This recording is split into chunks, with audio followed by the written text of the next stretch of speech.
Welcome to शिक्षा पोटली। मैं अभिलाषा आज फिर से लुसेंट के आगे के पार्ट को लेके आई हूँ। पिछले पार्ट में हमने देखा मगध साम्राज्य का उत्कर्ष। आज बहुत ही इम्पोर्टेंट टॉपिक मौर्य साम्राज्य को हम लोग डायग्राम के माध्यम से करने जा रहे हैं। सबसे पहले हम देखते हैं विदेशी आक्रमण, ईरानी और यूनानी। ईरानी के बारे में कुछ भी नहीं दिया गया है लुसेंट में, तो मैंने मेंशन नहीं किया क्योंकि सिर्फ हम अभी लुसेंट कर रहे हैं। यूनानी सिकंदर। अब हम देखते हैं सिकंदर जब आए तो कौन कौन राजा थे और क्या क्या हुआ। सिकंदर के समकालीन राजा घनानंद थे। इनका जन्म 356 ईसा पूर्व में। इनके पिता फिलिप थे। सिकंदर के गुरु अरस्तु थे। सिकंदर भारत विजय के लिए 326 ईसा पूर्व में आए थे। सेनापति सिकंदर के सेल्यूकस निकेटर थे और जल के सेनापति नियारकस थे। सिकंदर का युद्ध पोरस के साथ हुआ झेलम नदी के तट पे, जिसे हाय डे स्पीच का युद्ध भी कहा जाता है। सिकंदर का घोड़ा था बरूखे फला, जिसके नाम पे सिकंदर ने नगर बसाया था। और सिकंदर की मृत्यु 323 ईसा पूर्व में बेबीलोन में हो जाती है। अब हम देखते हैं सबसे इम्पॉर्टेंट जो है वो है मौर्य वंश। मौर्य वंश के संस्थापक जो हुए चंद्रगुप्त मौर्य हुए। इनका जन्म 345 ईसा पूर्व में हुआ। यह मौर्य वंश के वास्तविक संस्थापक हैं। वृषल अर्थात निम्न कुल का ऐसा विशाखदत्त द्वारा रचित पुस्तक मुद्रा राक्षस में कहा गया है। राजगद्दी 322 ईसा पूर्व में ये बैठे। यह जैन धर्म के अनुयायी थे। इन्होंने शिक्षा गुरु भद्रबाहु से ली। इन्होंने धनानंद को हराया चाणक्य की मदद से। सेल्यूकस निकेटर को 305 ईसा पूर्व में हराया और सेल्यूकस निकेटर के ही राजदूत थे मेगास्थनीज, जिनकी पुस्तक इंडिका है। इनका विवाह कार्नेलिया से इन्होंने किया, जो कि सेल्यूकस निकेटर की पुत्री थी, जो संधि शर्तों के अनुसार सेल्यूकस ने काबुल, कंधार, हेरात और मकरान इन्हें दिया। जस्टिन ने सेंट्रोकोटस से संबोधित किया, जिसे विलियम जोन्स ने आगे जाके कहा कि सेंट्रोकोटस कोई और नहीं चंद्रगुप्त मौर्य ही है। चंद्रगुप्त मौर्य की मृत्यु 298 ईसा पूर्व में श्रवणबेलगोला में उपवास के थ्रू हुई। क्योंकि ये जैन धर्म के अनुयायी थे, इस वजह से इन्होंने अपना शरीर त्यागा उपवास के माध्यम से।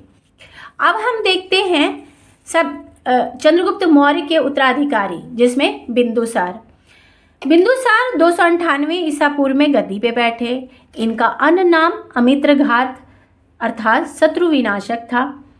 जैन ग्रंथ में इन्हें सिंहसेन कहा गया है और वायु पुराण में इनके लिए भद्रसार जैसा शब्द आया है। बिंदुसार के समय जो राजदूत आए, उसमें थे डायमेकस और एंटियोकस। अर्थात हम जब देखते हैं कि देखते हैं मंत्रिपरिषद में 500 सदस्य थे, जिसके प्रधान खल्लाटक थे। मैं जितना भी लुसेंट में दिया हुआ है उसी से करवा रही हूँ। डायमेकस को एंटियोकस ने भेजा था। एंटियोकस से इन्होंने 3 चीज़ों की मांग की: मीठी मदिरा, सूखी अंजीर और दार्शनिक। ऐसा इथीनियस के अनुसार है। तारकनाथ के द्वारा बिंदुसार को 16 राज्यों का विजेता कहा भी गया। अब हम देखते हैं अशोक, जो कि बहुत ही इम्पोर्टेंट है। इनका राज्याभिषेक 269 ईसा पूर्व में हुआ। राजगद्दी पे बैठने के समय यह अवंती के राजपाल थे। इनका अन्य नाम अशोकवर्धन है पुराणों के अनुसार। मास्की, गुर्जरा, नेतुर और उडेगोलम के लेख में इन्हें अशोक कहा गया है। तीसरी बौद्ध संगति जो है वो अशोक के टाइम में ही हुई। दीपवंश और महावंश में निग्रोध द्वारा बौद्ध धर्म दीक्षित किए जाने की बात कहा गया है कि इन्होंने जो अपनी शिक्षा ली थी बौद्ध ग्रंथ की, वो निग्रोध से ली थी। अशोक और दशरथ बौद्ध धर्म के अनुयायी हुए। शिलालेख का सर्वप्रथम प्रचलन भी अशोक के टाइम में ही हुआ। पहले अशोक जो थे वो शैव धर्म के अनुयायी थे, लेकिन कल्हण के राज तरंगिणी के अनुसार बाद में ये बौद्ध धर्म को ग्रहण करते हैं। उपगुप्त द्वारा अशोक को बौद्ध धर्म में दीक्षित किया गया दिव्य दान के अनुसार। हम देखते हैं कि कहीं कहीं पे निग्रोध मिलता है, कहीं पे उपगुप्त मिलता है, तो किसके अनुसार दिया गया ये देखेंगे, क्योंकि लूसेंट में जो दिया है मैं वही करवा रही हूँ। आजीविकों को बराबर की पहाड़ियों में 4 गुफा कर्ण, चोपर, सुदामा और 20 झोपड़ी का निर्माण करवाया, जो कि आजीविकों के लिए था। आजीवक संप्रदाय थे जिसके जो मखली गोशाल थे उन्होंने आजीवक संप्रदाय की नींव रखी थी। बौद्ध धर्म के प्रचार के लिए उनके पुत्र महेंद्र और पुत्री संघमित्रा को उन्होंने श्रीलंका भी भेजा। अब हम देखते हैं अशोक के अभिलेख। अशोक के अभिलेख बहुत ही इंपॉर्टेंट है और इसे 3 भाग में बांटा गया है: शिलालेख, स्तंभ लेख और गुहालेख। शिलालेख में हम देखते हैं कि भाषा जो थी ब्राह्मी, खरोष्टी, ग्रीक, अरमाइक थी। मतलब जितने भी ये स्तंभ लेख है या गुहा लेख है उनमें जो भाषा है वो इस तरह से थी। ग्रीक एवं अरामाइक अफगानिस्तान में था। शाहवाजगढ़ी एवं मानसेरा जो कि पाकिस्तान में है, खरोष्टी लिपि में है। ये बहुत इंपॉर्टेंट है, ये पूछता है। शाहवाजगढ़ी एवं मानसेरा खरोष्टी लिपि में है। ब्राह्मी लिपि जो है शेष भारत में है। खोज जो इनका हुआ था, किया गया था जो अभिलेखों का 1750 ईस्वी में पादरेटी पेनथेलर के द्वारा किया गया था और पहली बार पढ़ा गया था जेम्स बिशप के द्वारा। अब हम देखते हैं स्तंभ लेख जो है इनका लिपि ब्राह्मी है और हम देखते हैं कि ये 7 भाग में बटा हुआ है। प्रयाग स्तंभ लेख पहले कौशाम्बी में था। अकबर ने इसे इलाहाबाद से लाया। हम देखते हैं दिल्ली मेरठ FST के फिरोज शाह तुगलक के द्वारा दिल्ली लाया गया मेरठ से। दिल्ली टोपरा, ये भी फिरोज शाह तुगलक द्वारा टोपरा से दिल्ली लाया गया। रामपुरवा चंपारण में है और लौरिया ऑरेंज भी चंपारण यानी कि बिहार में है। लौरिया नंदनगढ़ भी चंपारण में है जिसमें मोर का चित्र है। निंगाली अभिलेख, इसके बारे में ज़्यादा कुछ लूसेंट में नहीं दिया है। गुहालेख, गुफा की दीवारों पे जो लिखा जाता था लेख उसे ही गुहालेख कहा जाता था।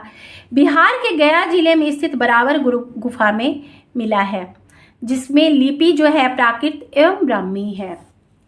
प्रथम पृथक शिलालेख में अशोक ने खुद को मनुष्य मेरे बच्चे हैं जैसा शब्द से उल्लेखित किया है। सबसे लंबा अभिलेख जो है 7वां है और सबसे छोटा अभिलेख रूमनदेही अभिलेख है। अब हम देखते हैं मेगास्थनीज। मेगास्थनीज जब आए थे भारत, उस समय की समाज कैसी थी, उस समय की स्थिति कैसी थी जो है वो मैंने एक जगह कर दिया है। जब वो आए तो समाज 7 श्रेणियों में बटा हुआ था: दार्शनिक, कृषक, पशुपालक, कारीगर, योद्धा, निरीक्षक और मंत्री। दास प्रथा का अभाव देखने को मिलता है। करों की चोरी पर मृत्यु दंड जैसी व्यवस्था थी और कोई भी व्यक्ति न तो अपनी जाति से बाहर विवाह कर सकता था और ना ही कोई पेशा या व्यवसाय कर सकता था।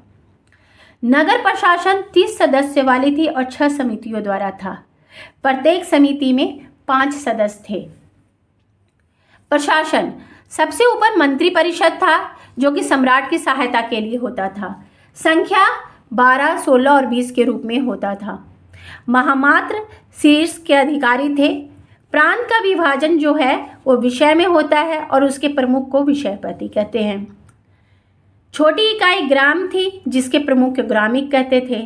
प्रशासन में सबसे छोटा जो होता था वह गोप होता था जो कि 10 ग्रामों का शासन था। अब हम देखते हैं कि सारनाथ स्तंभ, ये मैंने खुद से कर दिया है। सारनाथ स्तंभ निर्माण सम्राट अशोक के द्वारा करवाया गया।